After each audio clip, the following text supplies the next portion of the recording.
welcome to the new edition of The Fact. This is the first episode of the second season of The Fact, and tonight we have very dear guests to whom we are going to talk about Islamic Republic of Iran, 40 years of challenges and developments. My co-host Ali is to start introducing the guests. Ali, please go on.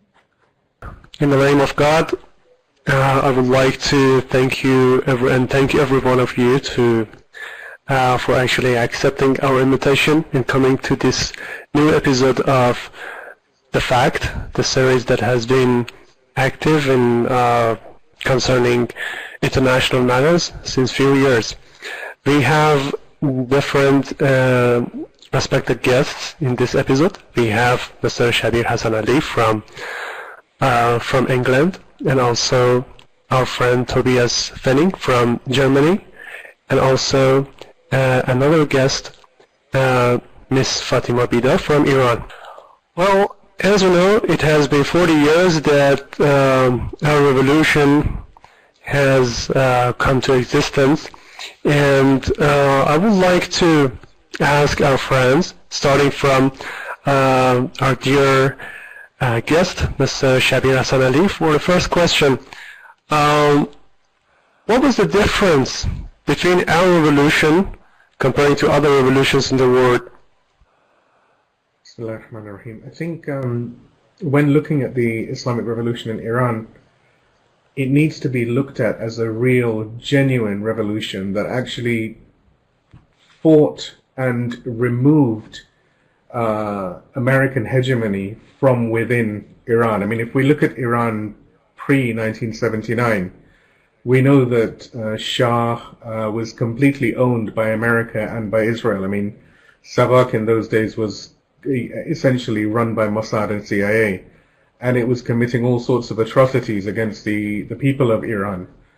And out of this, America was of the opinion that Iran under the Shah is extremely stable, it's going to be there forever, and there's no discontent. They were literally blinding themselves to the reality.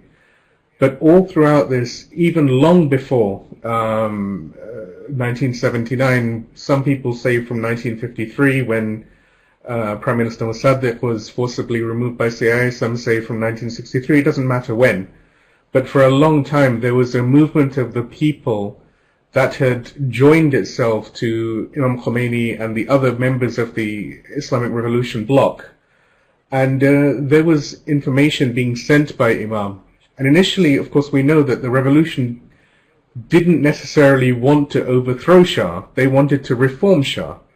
But when it became apparent that this is not possible, I think the real point at which it became impossible to reform Shah was in 1963, when he committed the 15th of Khordad massacre, and so many innocent people were just killed for no reason other than that they protested and they demanded reforms.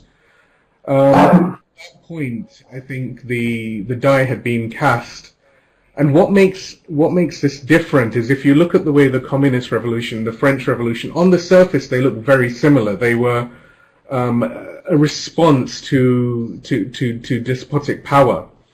But the despotic power they were responses to was the power within the country that was controlled by the country. So the Russians, they had their czars and they had all of the oligarchs there. And the Russian Revolution under Lenin and so on was against this, the local leaders, if you like. French Revolution, the same thing, it was against the French monarchy. Whereas with Iran, it was less against Shah. Shah was just a side effect. It was against America, it was against Israel, it was against Britain, it was against all of the external colonial powers that had come along and sort of attempted to own Iran, which they couldn't. And I think this makes the revolution that much more organic, because everyone within Iran, this was demonstrated in the referendum, which had something like 98% acceptance of a Islamic Republic government system. This was genuinely grassroots, and I think at least in modern times, if not further beyond, this has been the most and the only really organic revolution. So that's where I would say Iran's 1979 revolution was was uniquely different. Of course, there is much more, but I think this is a starting point, if you like. Okay. I would like also to have the opinion of our friend Tobias. What was your think about it?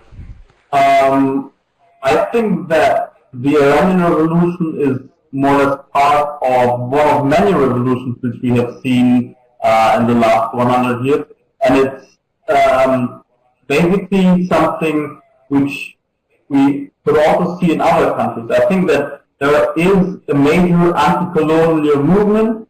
There was in Iran a majority of people living in absolute poverty during the regime of the Shah. People were uprising against their social problems about their poverty. They were uprising against the Shah as somebody who ruled them with an iron fist, and did it, of course, we can also say, as you already mentioned, as a proxy for colonial powers. But I think that Iran isn't there a singularity. It's one of many revolutions. I mean, we can say, for example, the same happened in Cuba. Okay, so Che Guevara and Fidel Castro, they rose up against a colonial regime, which was, of course, carried by local people also, but by a very small minority of local people who were controlling the system on behalf of colonial powers. And I think that in this way, that the Iranian Revolution is not a singularity, but one of many revolutions. So we can say the same happened in, for example, Burkina Faso with Thomas Sankara. Same happened in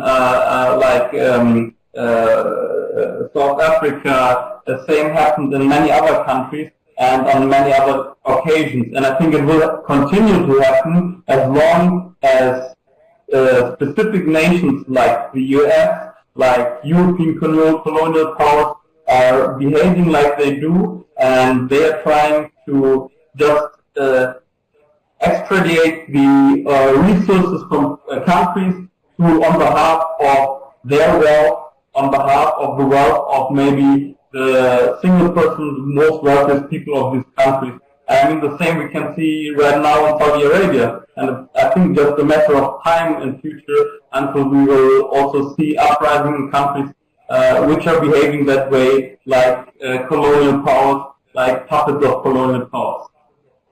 I think, sorry, if I can just... Some people say that, I'm asking in general, any of you that could do a favor to answer, thank you very much.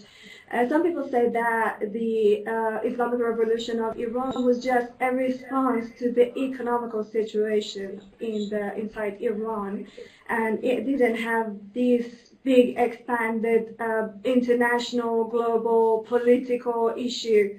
How do you see this? Can I take this one? And I want to add to what Tobias has said. I think one of the other key differentiators of the Islamic Revolution, as you rightly called it, is exactly that, it's Islam. All of these other revolutions have been built on socialism and other secular ideologies, if you like. And that has its place, by all means. However, what the Islamic Revolution did was it created a revolution that is built, the foundation of this revolution is Islam, is a religious ideology that is followed by the majority of the people of Iran and in fact of the region. And it did a number of very interesting things. It made Islam relevant at a time where Islam was losing relevance. Islam had been relegated to Saudism, essentially. The Saudi regime had occupied Islam and made Islam benign. Islam had essentially been secularized. What Imam Khomeini, God rest his soul, did was he revived Islam. He injected fresh adrenaline, if you like, into the veins of Islam. And coming on to your question about the fact that some people say it was a response only to the to the economic problems internally within Iran. Granted, yes, there were economic problems, and there are economic problems. This is a given.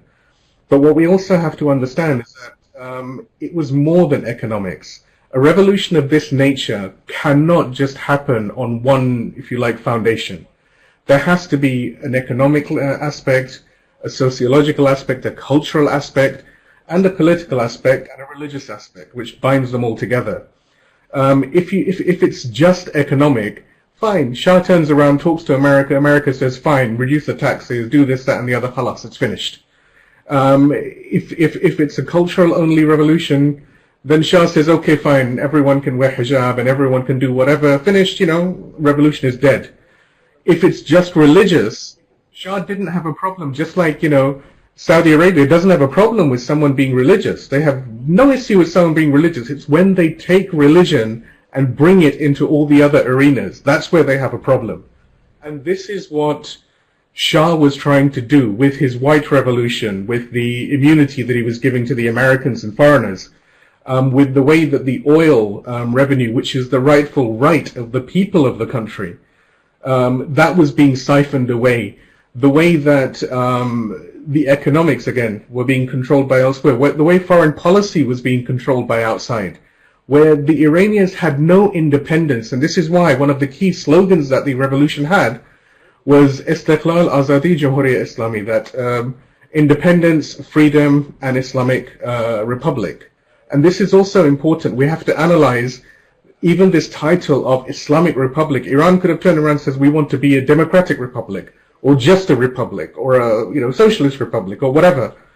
But there was a reason why the idea of Islamic Republic was chosen, because Islam is the governing foundation of this revolution and of this country, and the republican structure is the structure in which Islam is going to be implemented as a political ideology within the country. So sorry to just come in and Thank you, it was very clear. No problem. I would actually like to respond also on this, because I think that you're of course right what you're saying, but I would also like to mention that the revolution will not happen just by people trying to express their will for social change or for implying some kind of ideology. The revolution also always has to do with some actual economic problems in a country, which can be caused by war, can be caused by economic problems, can be caused by sanctions, can be caused by many, many factors, but always some kind of uprising is basically some kind of factor where people have economic problems, or a country has economic problems, and people go on the streets because of that reason. So people are not willing to risk their lives into a revolution if there is not an actual need for basic needs. Okay, I think that's very, very important. But of course, I think what I think my thought in this kind is more that the expression of the Islamic Revolution is an expression of the will of the Iranian people, what they actually wanted to achieve. So to go into that revolution, to establish another system, of course it was the idea of the Iranian people to establish such kind of Islamic revolution, and it was the idea of all the Iranian people. So this I can absolutely agree with you. But as the reasons for this revolution to happen, I think the reasons were very similar to many other revolutions which I mentioned. So the initial reasons, but the expressions, how the Iranian people then expressed this revolution, how they tried to change the society, it was, of course, a more Iranian way, which I think is also some kind of universal way, but we always need to understand that we have different cultures, different sociological spheres in the world. So, of course, I think we cannot just apply the Iranian Revolution onto another country. So we cannot say that exactly the Iranian Revolution would apply, for example, for Germany. But we can try to find the core meanings, the core essence of the Iranian Revolution and the will of the Iranian people, what they try to express, and then try to export this idea and try to communicate on this basis. I think this is very important. I completely, sorry if I could, 2 seconds. I completely agree And this idea of creating economic strife that you touched upon is very important, because of course this is what America and the West is trying to do with Iran. They want to create, with the sanctions, they want to create more and more economic difficulty, because they think that somehow this is going to make the people rise up and overthrow this government. They're trying the same in Venezuela, of course. But I think it's not enough. When, especially in Iran, which is a unique case in this, you can't just defeat Iran by creating economic problems. Number one, Iran is an ancient civilization. It's been around longer than America's barely in nappies at the moment. You know, it's a toddler in terms of civilizational age. So I agree with you. There is an element of economics in it, and economics is used to ignite revolutions here, there, and everywhere. And it plays, of course, I mean, if people's bellies are not full, they're going to have problems. You know, they're going to rise up. But I think with Iran is very unique, and I think this needs to be studied. Why the economic battle, while painful, will not overthrow the Islamic Revolution, I believe. Let me add one more point, which I think is very relevant. You talked about the sanctions, and I think we shouldn't be too self-consciousness about the havoc which basically the US is able to cause with their instruments which they develop. I mean, we're seeing now absolute chaos in Venezuela. We saw the same in Syria, Ukraine, and so on. But you're absolutely right when you're talking about this ideological element. So, of course, Iran has this mentality, the Iranian people have this mentality that they know about their heritage, they know about their culture, they know about what they are defending, okay? So, the Iranian people are strong in their defense against these attacks, but we always need to keep in mind that there is like some kind of dialectical idea. So, there's on one side the strength of the will and the belief in some idea, the belief in Islam and the Islamic Revolution, and on the other side also the economic reality, which is both part of the struggle. So I think, for example, which is a good example, for example, in the times of the 90s, there was, for example, the example of Libya, which was more and more going towards Western demand, because it was under sanctions and was a fear of not being able to feed its own people and therefore dropping its own political system. So they were more going towards the West because they were afraid of losing their political system.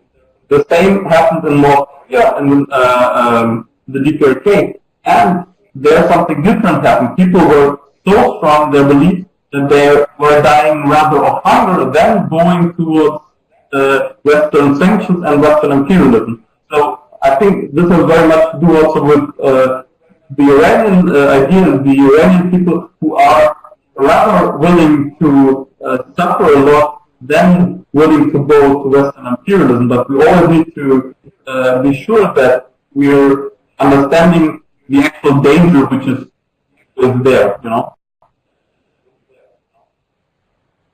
Thank you. Thank you. Perfect. Thank you so much for all the explanations. I would like to ask our other questions in a very summarized way. As you know, Iran has actually claimed that it will reach some goals by this revolution. And that revolution was basically, somehow trying to actually achieve these goals. And so it might have some benefits for our own countries, our own people, or other people around the world. So how much do you think our government, or generally saying our revolution, was successful in getting or reaching these targets or goals that it claimed, and how much it became beneficial? Okay. Okay, I can go first if you want. Yeah? Yeah, sure. Okay, Thank you very much. I think that in terms of achieving its goals, if we look at the idea that I mentioned earlier of independence, freedom, and Islamic revolution in the face of all of these problems that Iran has had in the last 40 years, the fact that Iran hasn't bent the knee to anyone, it stayed strong, and even though it's had difficulty, I mean, everyone knows Iran has struggled and is suffering in some cases, in some angles, but it's still strong, and actually Iran is now, without any doubt, a regional superpower. So I think in that regard, yes, it's achieved its goals. It's also become an inspiration for most of the free people all around the world. It's made really strong alliances with Russia. It's proven that it's actually a helper to the region in the way it went into Iraq, it went into Syria, in the way it even helps the people of Lebanon defeat the Israeli aggression. This all shows that Iran extends a positive and a sort of freedom-inspiring influence upon the region. And all of this is in a situation where Iran is constantly battered with sanction upon sanction upon sanction, be they sanctions from the UN, from the EU, from Britain, unfortunately, from the United States, from everyone. And Iran hasn't broken down. Yes, I mean, I believe Iran has made some errors of judgment in terms of, I mean, and this is only my opinion, I believe that trying to, if you like, compromise with America in the equation, i.e. the JCPOA, was a mistake. Because America has never honored any deal in its entire existence. It made deals with the Native Americans that were not honored and are not honored till today. Anyone who reads about what they did to the Native Indians, Native Americans, you can see an echo of what's happening to the Palestinians, and you can see this is how America operates. We all know about the Algiers Accords that were signed in the very early 80s, which even before the ink had dried, America had violated, because one of the key stipulations was America will not interfere in Iran's internal affairs. And yet the ink hasn't dried, and America is already interfering in Iran's internal affairs and continues to do so till today. I think in the face of all of this aggression, and this is only one small part, we also know that Mossad got directly involved and started attacking and assassinating all of the various nuclear scientists.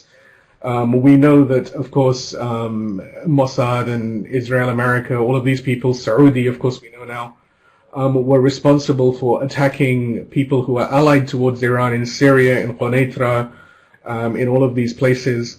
And even within Iran, they've tried to, using groups like Jundullah and Komollah and all of these other groups that have been sent as terrorists. And of course, let's not forget the elephant in the room, which is the MEK, the Munafiqeen Khalq, which keep doing attacks here, there, and everywhere. But even in the face of all of this, for Iran to have survived almost alone, without bending the knee, without capitulating in any shape, way, or form, I think if nothing else, if Iran has achieved nothing else, and don't get me wrong, Iran has achieved a lot more. It's become self-sufficient in technology. It's become a leader in nanotechnology, in sciences, in medicine, in technology, in many, many areas. I mean, in many cases, when I read about what Iran is doing in terms of e-government and how the internet is used in Iran for all manner of things, I look at England and I think, actually, my country is very backward compared to Iran.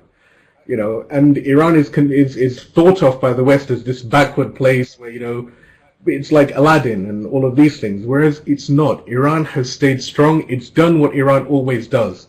Whenever they've faced a problem historically, they come together, they band together. Even though they have disagreements amongst each other, they band together and they move the country forward. And what they did this previously with the revolution, and the revolution has continued year upon year upon year in different phases, in different ways. And I think if nothing else, if Iran has done nothing else, the fact that it's still here after 40 years, 40 plus years now, I think that itself is a very, very important goal that it's reached.